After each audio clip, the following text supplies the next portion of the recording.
મિત્રો, શિયાળામાં શરદી ગમે તેવી હોય, આ વસ્તુ એકવાર ખાઈ લ્યો એટલે તમારે શરદી જડમૂળમાંથી ગાયબ. આ છે બાજરાના રોટની રાબ. તો બાજરાના રોટની રાબ બનાવવા માટે તમારે ગર લેવાનો છે. ગરને કાઢીને આપણે એક બાઉલમાં ગર કાઢી લેવાનો છે. પછી બાઉલમાં ગર નીકળી ગયા પછી આપણે એને ગરમ કરવા મૂકી દેવાનો અને એમાં નાખી દેવાનું છે આપણે પાણી. અને એક ગરનું પાણી બનાવવાનું છે. ગરનું પાણી બને ત્યાં બીજા બાઉલ ઉપર તમારે આપણે ઘી નાખવાનું છે. અને આ મિત્રો છે મસાલો છે.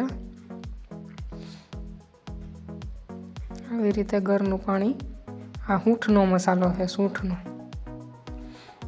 અને ગરનું પાણી આપણે તૈયાર થાય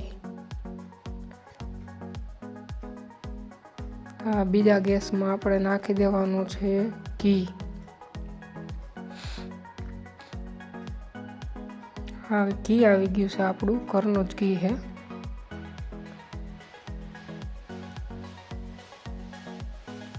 ઘી આપણે હમાઈએ નાખી દેવાનું.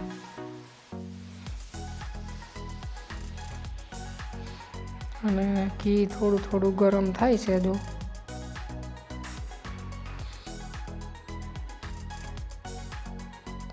ઘીની સાથે આપણે નાખવાનો છે બાજરાનો લોટ.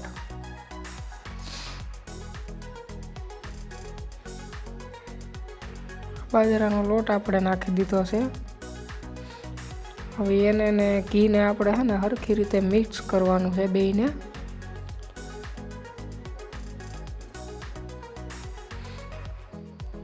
અને એ બેયને એક હારે શેકી લેવાનું છે. હા, આપણા ઘરનું પાણી ઉકળે છે. અને આ તમારે બાજરાનો લોટ અને ઘી બેય શેકાય છે. ઘરનું પાણી આપણે એકદમ ઉકળી ગયું છે, બની ગયું છે ઘરનું પાણી. અને રાબ પણ શેકાવા આવી છે. બે એકદમ તૈયાર થવા આવ્યા છે. આ રેસીપીમાં મિત્રો એટલી બધી વાર નથી લાગતી, 4 કે 5 મિનિટમાં બની જાય છે.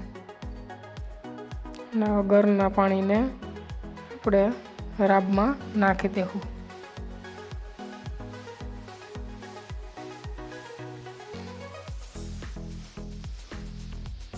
અને બેયને હરખી રીતે મિક્સ કરી લેવું.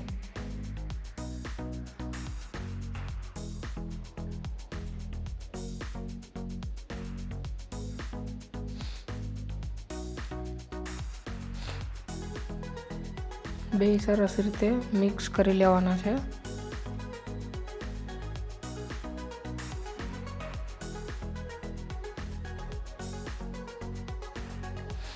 બંને એકદમ સરસ રીતે બહુ મિક્સ થઈ ગયા છે.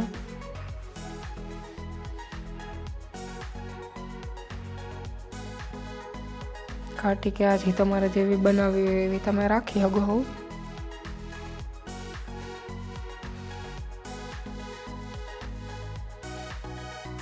આ રેસીપી બનાવવા માટે એટલો ટાઈમ નથી જોતો અને શિયાળામાં શરદીમાં રામબાણ ઈલાજ છે. તૈયાર છે આપણી